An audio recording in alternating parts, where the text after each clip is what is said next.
Hey y'all, let's do our third video for 2.3. So 2.3C, I think this is the third one.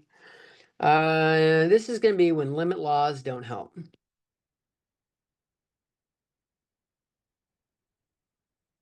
That's what I'm calling it. Let's just give an example and I'll show you, this will help guide it. So let's say we have limit as x approaches 3 of 1 over x minus 3 minus 4 over x squared minus 2x minus 3.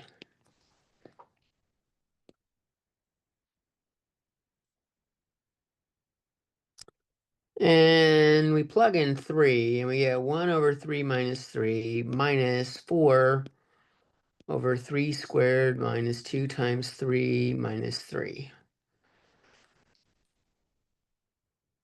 And so that one clearly has a 0 on bottom here. This is 9 minus 6 minus 3.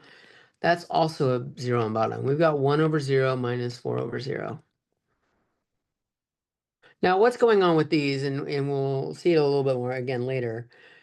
As x approaches 3, this is getting close to 0. Like 0.000001. Or much closer, like 10 zeros, 12 zeros, 100 zeros.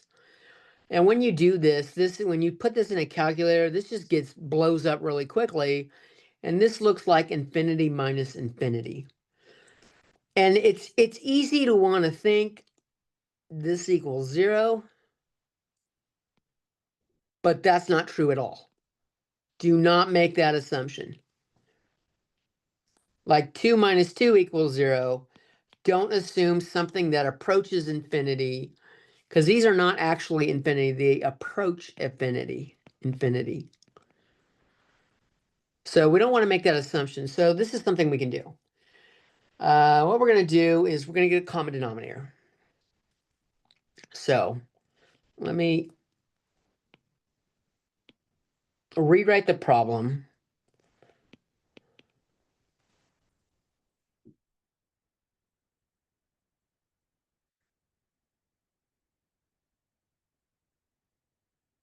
And I'm going to leave a little bit of space. And to do that, to get a common denominator, I kind of need to factor this one. If we factor this, this is x minus 3 times x plus 1. So I'm going to factor that now, put that in. And to get a common denominator, what I need to do is, like they both have the x minus 3. This one has an x plus 1 that this one doesn't have. So to get this, I need to multiply the bottom here by x plus 1. And we're going to multiply the top by x plus 1. And when we do that, we have limit as x approaches 3.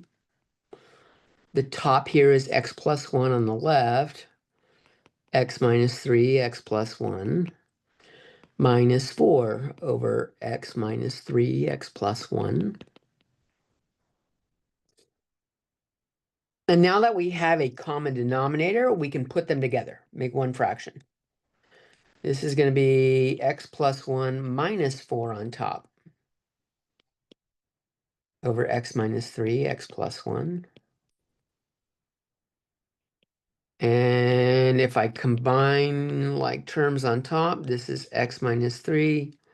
Maybe I'll get rid of this at this point.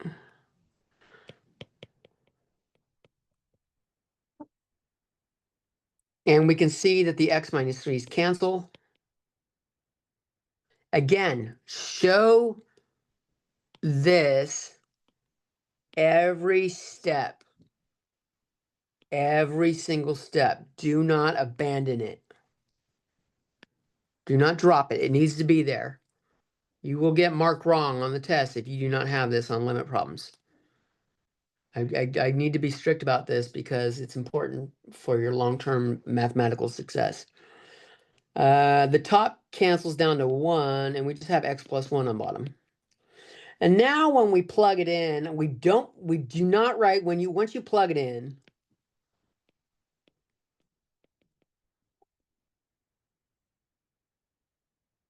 stop writing limit.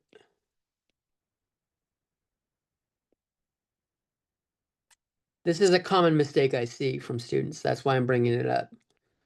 When we get here, when we plug it in, we're actually getting this, and that's just 1/4. So that's our answer. Our answer is 1/4. Even though this looks like 0, the infinity minus infinity approach, if we actually delve into it, we get 1/4. And that does not look like a very good force, so I'm going to rewrite that. Okay. Other things that are a little confusing, when we have one-sided limits,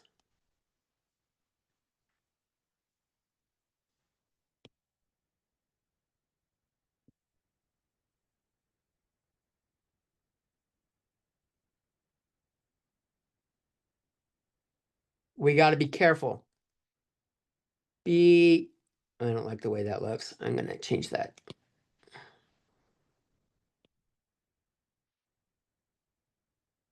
Be careful. Pay attention to domain.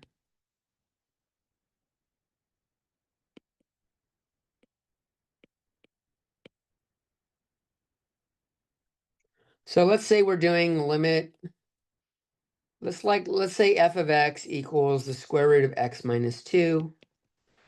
And we want to look at the limit as x approaches 2 from the positive side of f of x, or x minus 2, square root of x minus 2. And then we're going to do limit as x approaches 2 from the negative side of f squared of x minus 2. Now, if you graph this, this is why we did all that graphing that none of you wanted to do, or a lot of you don't like that much. But the base graph of square root of x is like this. That's square root of x. And when we do minus 2, it shifts it to the right 2.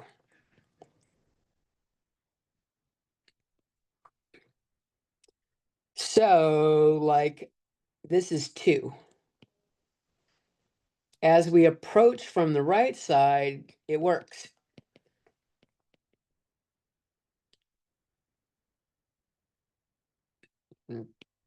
No, from here.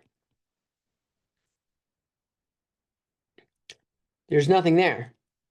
Sure, when we plug in 2, we get 0, but like we don't want to say it works. So what this boils down to is that the approach from the positive side is okay.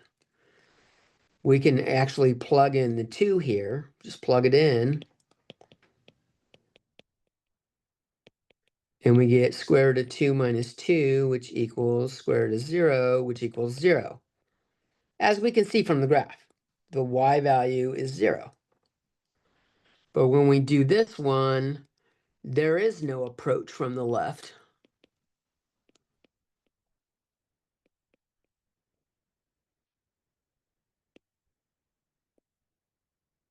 So this has a DNE for the limit.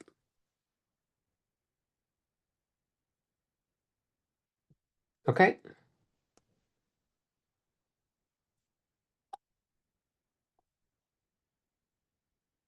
And our next topic for this video, and our last one, is like two-sided limits with piecewise functions.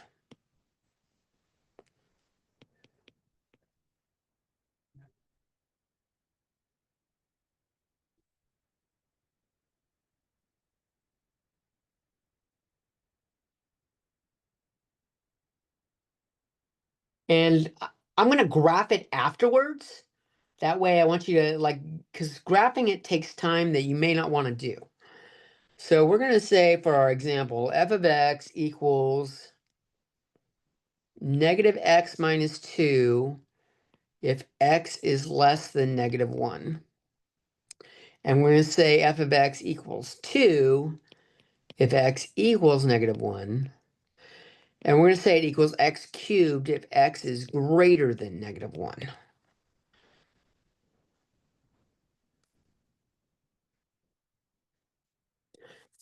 And we talked about how limits work. For the limit, we're going to let's look at the limit as x approaches -1 of f of x. For this to work,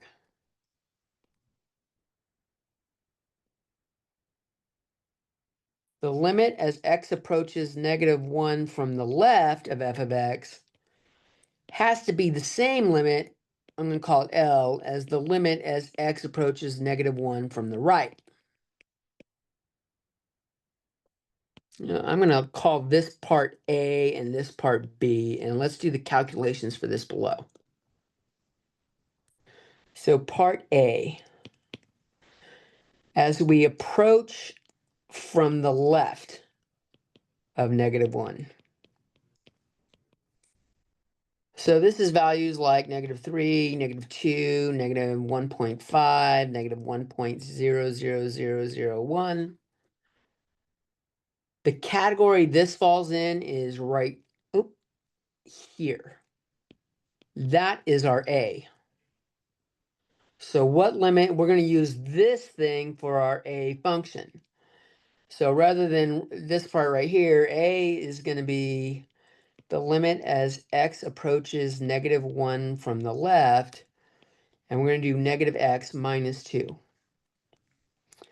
And it's a polynomial, so we can plug it in, but I suggest you be careful. That negative needs to show up, and then the x is -1. So this turns into 1 minus 2, which equals -1.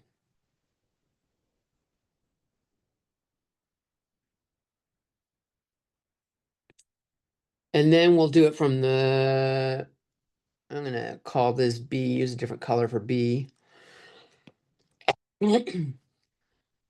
B is from the positive side, or from the right of -1. So like 5, 2, 1, 0, -0.5, -0.999. All of these values are greater than -1, which means the region we want to look for up here is this one, the x cubed. So limit as x approaches -1 from the right side of f of x, I'm going to write this as the limit as x approaches -1 from the right side. And we're going to just plug in the x cubed. And now we can plug it in, and we get -1 cubed. And when you cube that, you get -1.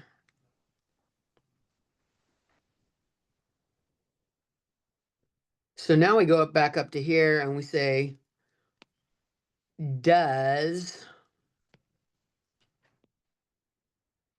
limit as x approaches -1 from the left of f of x equal the limit as x approaches -1 from the right of f of x? Well, this was part A, and this one was -1. And this was part B, and this was -1. So -1 equals 1, -1. And yes, it does. So we can say the limit as x approaches -1 of f of x equals -1. Notice if we do x equals -1, we look at f of x up above. When f of x equals -1, this equals 2. So even though this is different, it doesn't matter what's happening exactly at the point. There can actually, this point exists. This is the point -1, 2. Even though that exists, and it's different than from our approach from the left and the right, from A and B, It still works. This is still a true statement. If you look at that graphically, we have something like this. At -1, we have a point at 2. That was the middle part of the function. We had negative, let me just rewrite it down real quick. -x minus 2 for x less than -1. We had 2 for x equals -1, and we had x cubed for x greater than -1. All right, so that's the point there. And this is a handy way of doing it.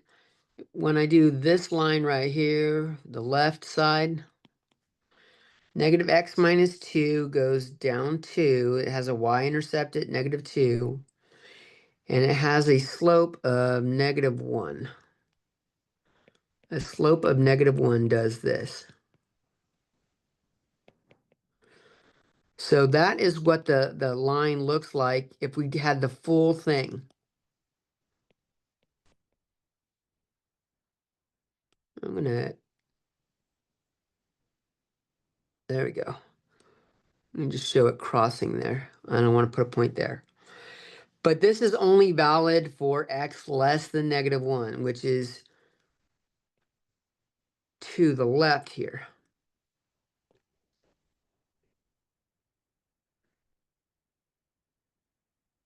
If I do the right side, x cubed looks like this. It's got a point at 0, 0.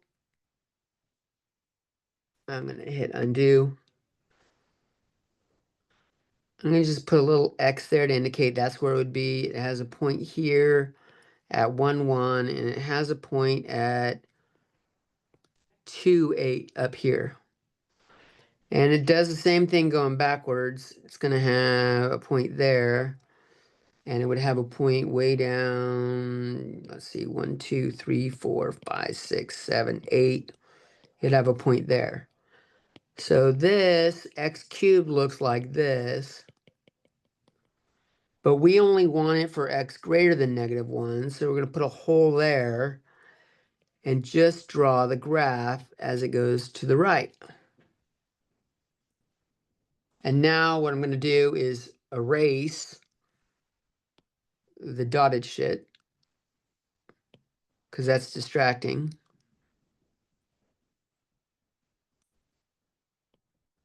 And that's what our graph looks like. So now we can see, as we're approaching it graphically from the left and from the right, the y value does equal -1, and that's why we get that. But actually at -1, we have the point -1, too. So in this example, they happen to be equal. Don't assume they're always equal.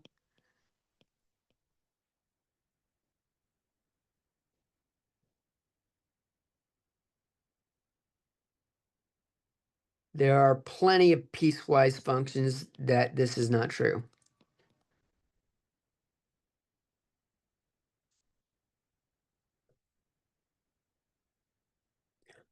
Where left and right approach differ.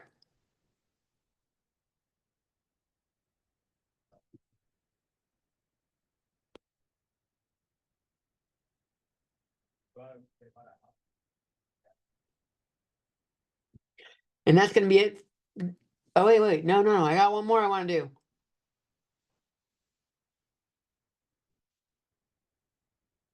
I actually kind of said it earlier, but I'll still show it anyways. Let's say we've got like limit as x approaches 1 of x plus 2 over something like x minus 1 squared.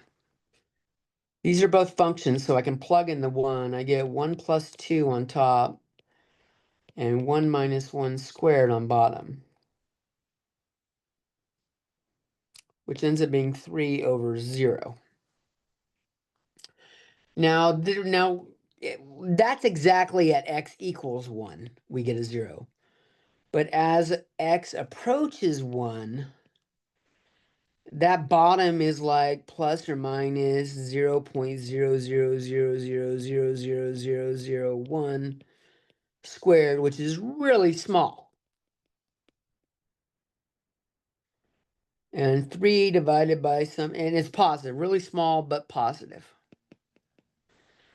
So 3 divided by something super duper duper duper small is really big. And so this is where we say it's going towards positive infinity.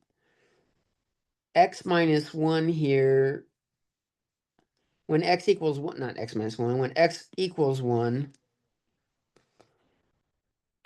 x equals 1 is an asymptote on the graph.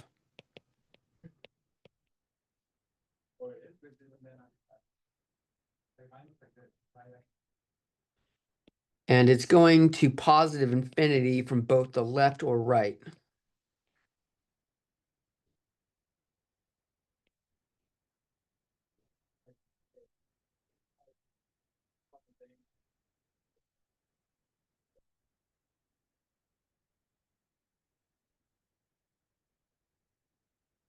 Okay. That'll be it for this one. I got one more video. See you soon.